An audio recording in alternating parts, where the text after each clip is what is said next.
Hoje eu quero falar com você que já passou por esses sintomas ou reconhece alguém que já tenha passado por eles. São sintomas que eu mesmo já experienciei muito no passado e experiencio frequentemente hoje em dia.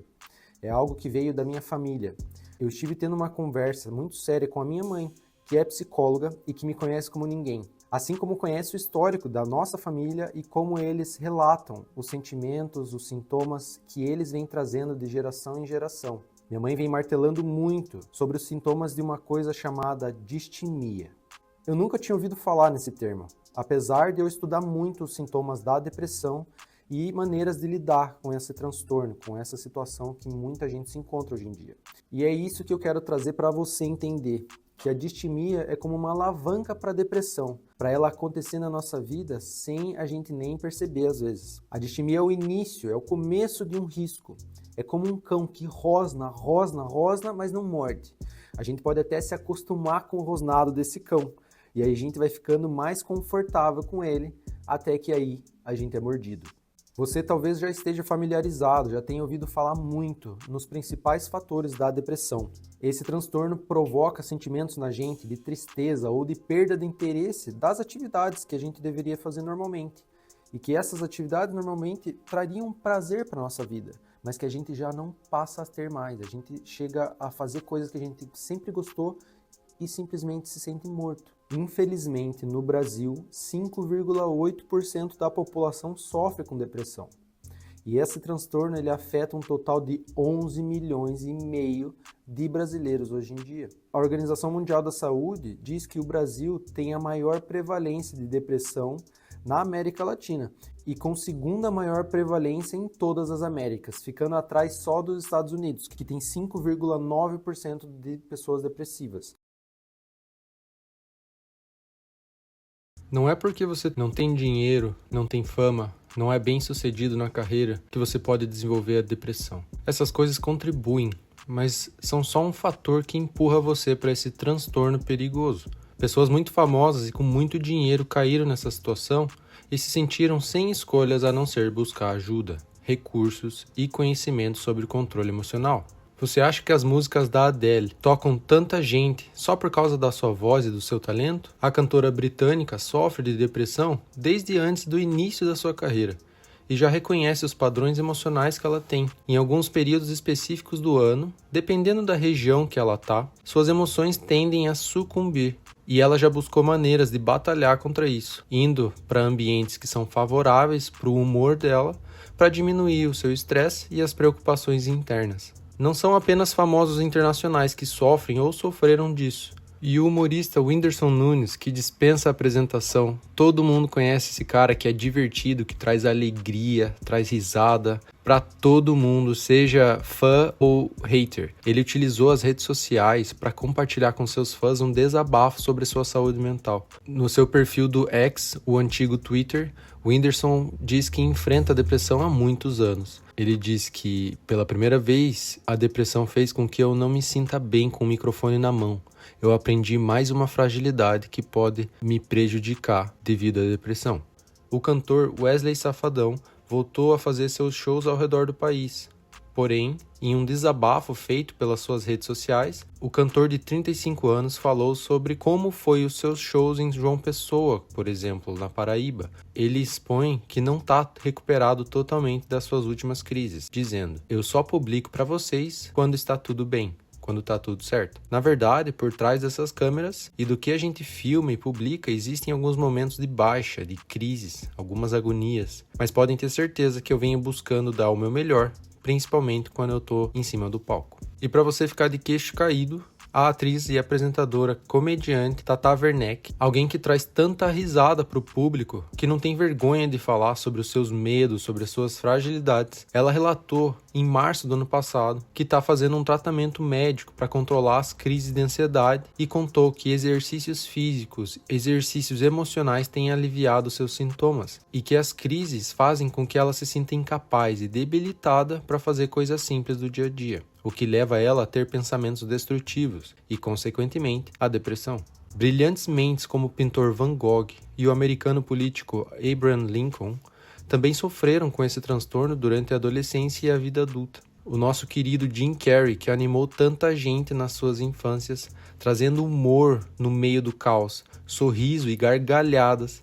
Logo, na terceira idade, precisou virar contra sua síndrome do impostor e sua depressão, tendo que encarar o seu verdadeiro eu que tinha dentro dele. Jim Carrey, que já sofria de depressão, entrou em uma frase muito obscura. Foi um momento muito delicado a partir da morte da sua esposa, que o artista decidiu se ausentar da vida exposta para poder cuidar de si mesmo. Ele se afastou das telas e da mídia em geral. E dá para perceber que aos poucos ele vem se reencontrando, sem precisar colocar aquela máscara para esconder suas vulnerabilidades da vida real. A escritora de Harry Potter, J.K. Rowling, relata também que muito das suas experiências com as fases agudas depressivas ajudou a criar os personagens da série, onde ela tocou muita gente, muitos fãs, devido à troca emocional de sentimentos entre os personagens e os assistentes. Demi Lovato também relata que não conseguiu fugir dessa batalha. Ela diz: "Desde muito jovem, tenho lidado com pensamentos suicidas e de depressão. Tenho falado muito sobre sensibilização para a saúde mental, porque é possível ver uma luz quando se começa a trabalhar em si próprio." Katy Perry também relatou sofrer com esse transtorno, dizendo: "Fiquei tão deprimida que não queria levantar da cama. No passado eu consegui ultrapassar isso, mas dessa vez, em 2020, no período da pandemia, aconteceu algo que me derrubou totalmente. E esse Eu tive que transtorno fazer um pode levar intensivo a de um busca monte de pela minha problemas saúde mental." emocionais e até físicos.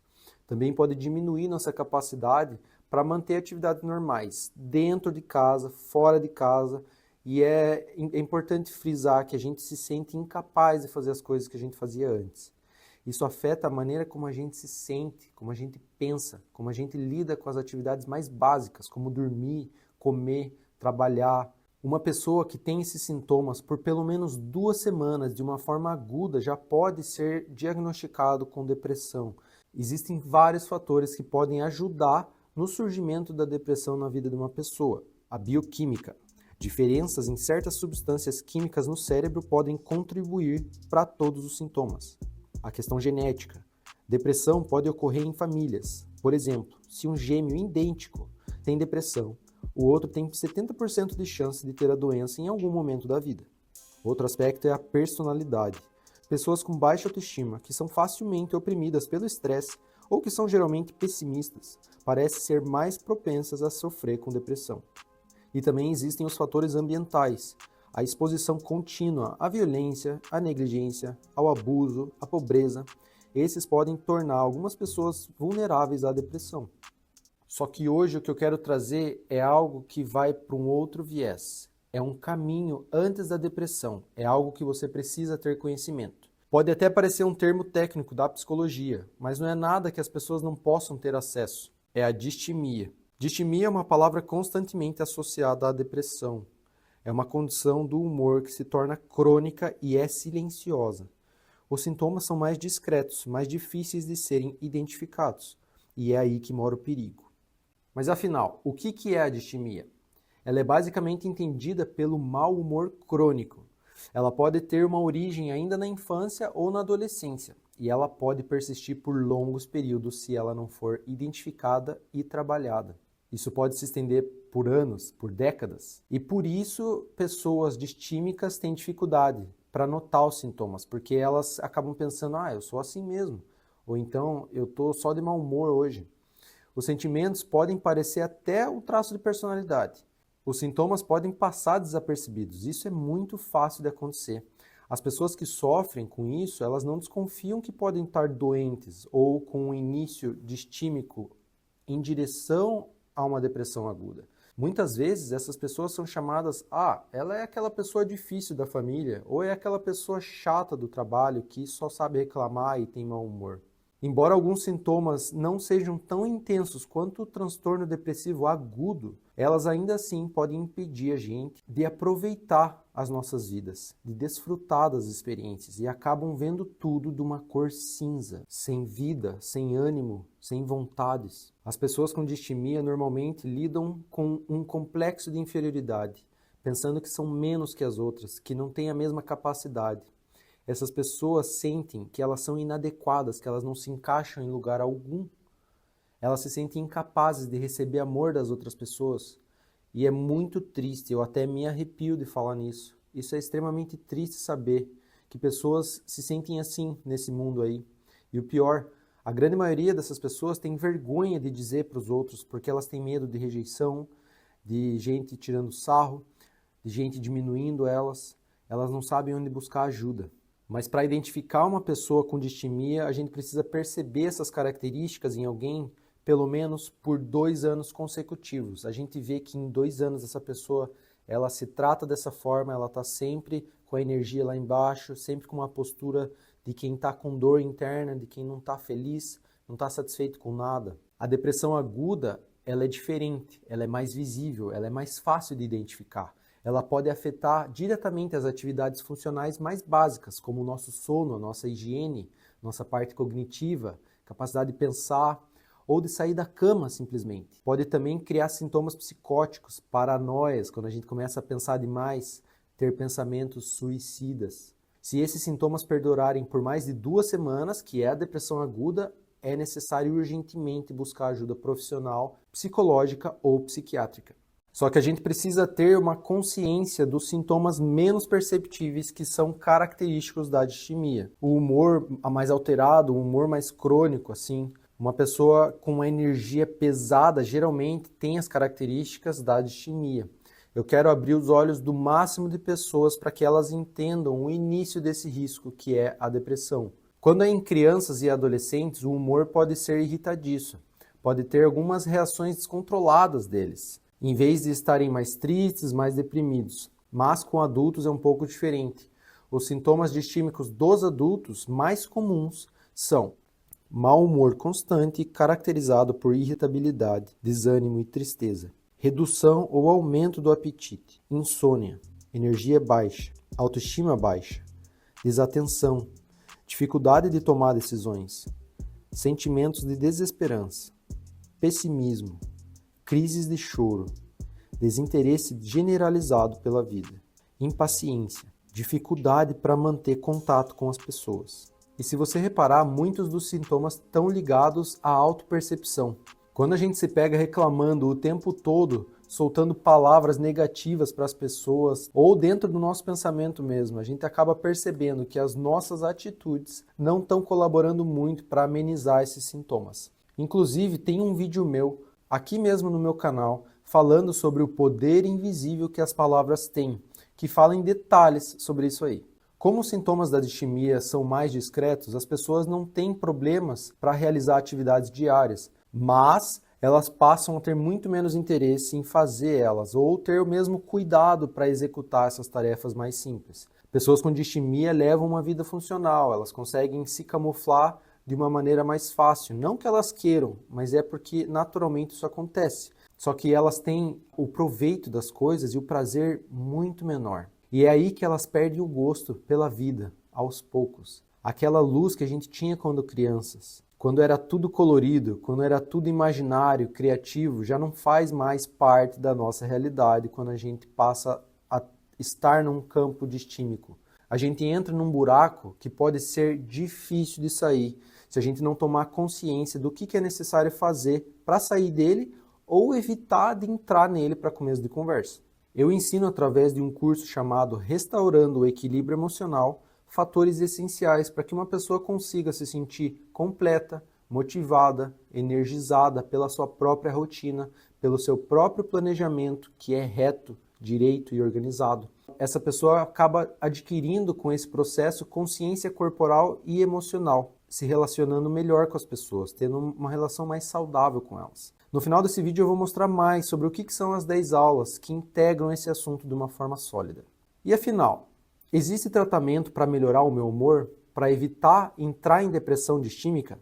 Embora nossa vida não seja feita só de coisas boas, de rosas e pétalas, é possível manter um humor positivo e encontrar razões para que a gente se sinta feliz, na maior parte do tempo pelo menos. O desaparecimento de uma perspectiva de felicidade é um sinal de que algo está errado. Se você acredita estar vivendo sem de fato aproveitar a vida, sem de fato curtir os momentos que são para ser curtidos, como se você estivesse arrastando tua vida por dias, apenas porque você precisa cumprir com as suas obrigações. Você precisa começar a procurar recursos, livros, conteúdos, coisas que te ajudem a entender o que é a saúde emocional E por favor, não descarte a chance de ir atrás de um psicólogo, de um profissional, um médico apropriado para o teu sistema imunológico estar em dia.